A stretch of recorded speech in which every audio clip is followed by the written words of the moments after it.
Shabbat Shalom. Now I know it's only January, but I am already in party planning mode. Yes. That's the spirit I want, because my son's birthday, which is a big deal, if you ask him, is in April. I know that sounds far away, but I work full time, I have multiple children, so if I don't plan it early, it will not happen. If you know, you know. And so this week, I started talking to him about what kind of party he wanted. You know, what kind of theme should we have? What kind of activities should we do? Who do you want to invite? And then that night, I started making notes, like on my phone, like where could we have it? You know, what kind of food? That kind of thing. You know, just like logistics. And as I'm making lists on my phone, I get an alert. And you know the alert. I mean, you don't know the alert that I got exactly, but like you know the kind of alert, because you get these kind too. The kind you look at and you go, one of those. And so I decide, you know, I need to like not do this right now. I'm gonna just cleanse my mind, take a minute.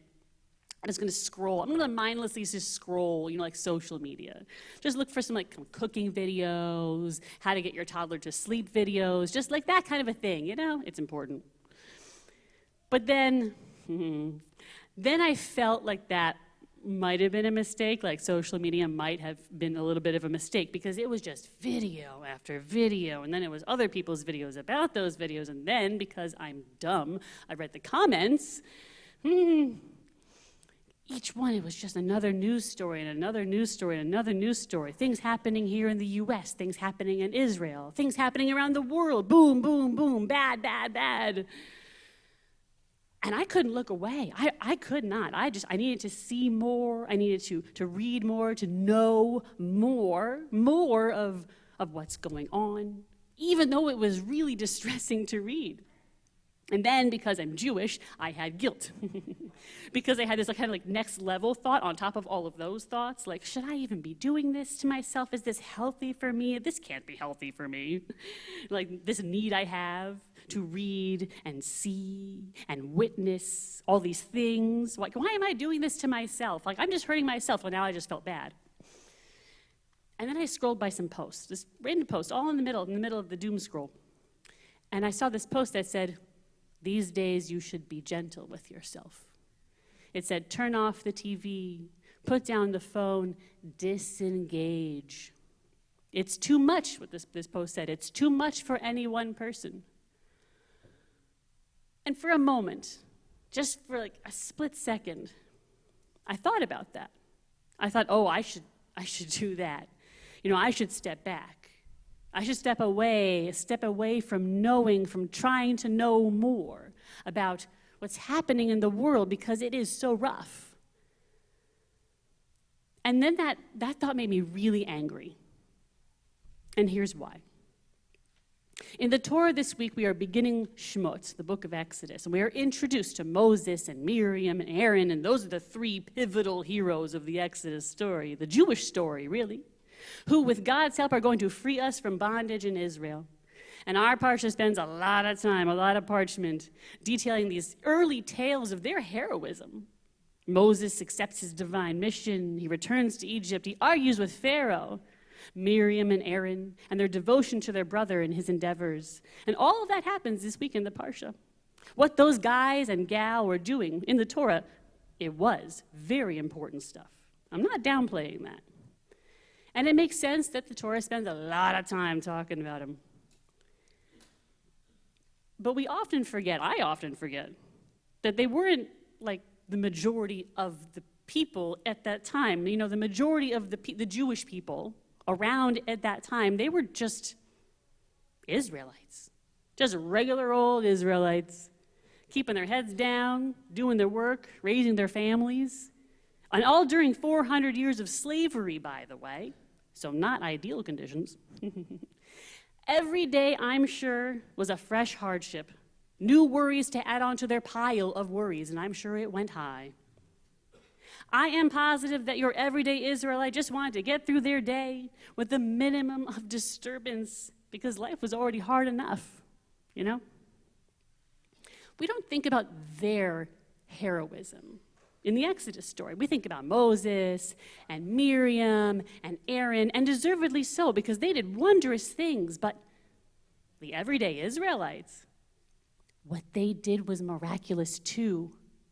Because no matter how hard their lives were, and their lives were very hard, they never disengaged from their reality, and that is no small thing when your reality is so distressing. And here's how we know that. Our parsha this week has a lot in it, that's true, but there's a little, it's not even a story. It's a little blip where Aaron goes to the people and he's presenting Moses' plan to them. The plan after 400 years, they're going to finally go free from slavery. The only life they have ever known. Them and their parents and their grandparents, as long as anyone can remember, their lives have been misery. Their lives have been toil. Can you imagine how that was for them? They're standing there, they're listening to this guy. They're like, Aaron, who's Aaron? Like, who even is this guy? And he's speaking up for, like, what? Who? Moses. I haven't seen this guy in decades. Who is he talking to us? What's that? And now they're telling us, God's going to perform miracles. Come see. Listen to us. It would have been very reasonable for your average Israelite to say, please, I don't have the bandwidth for this revolution you're cooking up. There's bricks to be made, there's kids to be fed, and now you want to upend everything? My life is hard enough. But that's not what happened. When Aaron spoke to them, they didn't turn away. They didn't cover their ears. V'amen ha'am, the people, they listened, and they were convinced. V'shme'u ki pachad Adonai. They heard God paying attention to them, and they bought in. They engaged. And that made all the difference because, yes, Moses and Miriam and Aaron, those are the big name heroes of the Exodus story, but it is no less heroic what hundreds of thousands of everyday Israelites did. Because when their already very tough going got tougher, they didn't tune out, they tuned in. And then they were free. Because when we pay attention to the world around us, to the changes happening, paying attention to the tumult and the turmoil that surrounds us, that is the precursor to taking action. And then we are free, even if it makes us deeply uncomfortable to do so. I know it's been a lot, especially the past couple years. I have lost count how many times I have had versions of this conversation where something happens in the news here at home or in Israel, somewhere in the world, and I'm talking to somebody and they say, Rabbi, it's not that I don't care. I'm not a monster. I care about our people. I care about other people. But I have to live my life, and if I keep up with all these news stories, everything happening, it's so sad, and it's so hard. I know that. I know it's hard to be aware of the pain in everything happening. And when you see bad news over and over, it can be overwhelming, for sure. And the impulse to back away and turn away in order to preserve your peace, as they say, it's a strong impulse. I get it, I do. But a therapist friend told me once that distress is not a symptom to be managed. Distress, it's not a symptom to be managed. Meaning you can see or hear or learn something and be distressed by it, feel distressed. The solution is not how do I make this feeling go away? Because the obvious answer to that question is, well, don't look, don't listen, don't learn. But if we do that, then the disease that causes the symptom, that causes that feeling of distress, it's never going to get any better. The same therapist said there is a meaningful difference between regulating your nervous system and numbing yourself to reality. We need to take care of our mental health, of course, so we can live our lives, do our jobs, plan the 6-year-old's birthday party, but being ostriches who who bury our heads in the sand and numb ourselves to the pain of the world because it causes us pain too, that benefits no one, especially the people who need it the most. Didn't Elie Wiesel say, "For evil to flourish only requires good men to do nothing"? How can we ever feel the impulse to fix what is wrong in the world if we're not aware of what needs fixing? And look, maybe you're like, "I don't care, Rabbi. I'll be honest with you, I don't care." That's fine, that's fair. You're allowed to say that. You can have an opinion. We're Jews. You're going to disagree. Look at it another way, 180 degrees the other direction. If you disengage from the world because it is so painful to live in it sometimes, you're going to miss out on all the good too. You can't see the rainbows if the sight of rain so saddens you that you close your eyes all the time. Did you know that right now, and for the past 2 weeks, the people of Iran are rising up?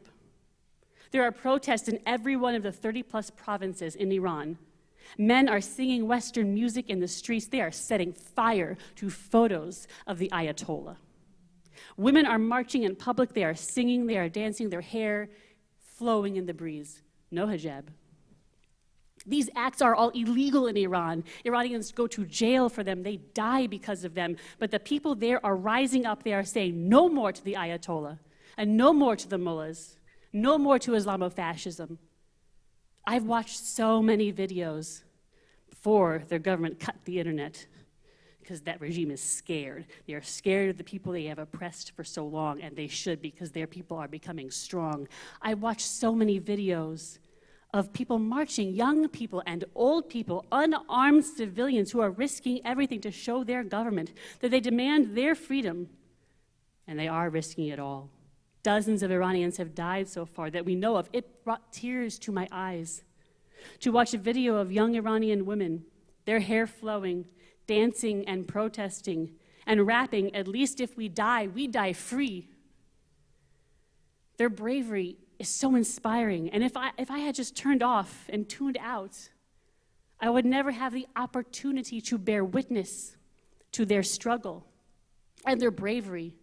And I think that price is too high to pay for the sake of comfort. We owe it to them and to ourselves to see them in their pain and their joy, just as we want the world to see us in ours too. We don't want the world to look away from our pain or our joy. No one is saying, least of all me, go, doom scroll for hours, watch the news, refresh your feed until 2 a.m. No one's saying that. Being so dysregulated that you can't function in your day-to-day life, that's not useful. That is harmful to you, yes, but giving yourself permission to ignore the world and the struggles happening within it, that doesn't benefit anyone. And if you close your eyes to the struggles, you close your eyes to all the beauty that's out there too, and there is always some beauty out there. Here at home, and in Israel, and around the world, it's not easy to be anyone, anywhere, right now. But seeing and hearing and learning, despite any feelings of discomfort, despite creeping numbness or fatigue, that's the Jewish way. Our ancestors had 400 years of slavery weighing on them, and they found the strength to listen to these fakakta schemes by Moses and his siblings, and that made them heroes as much as any one of those guys. And you are descended from them. We are commanded to live our lives, to do our jobs, to raise our kids, to figure out how exactly you're going to throw a backyard magic show party / pool party. We don't have a pool. I don't know what he was thinking. But I'll figure it out because I'm very resourceful. He's very ambitious.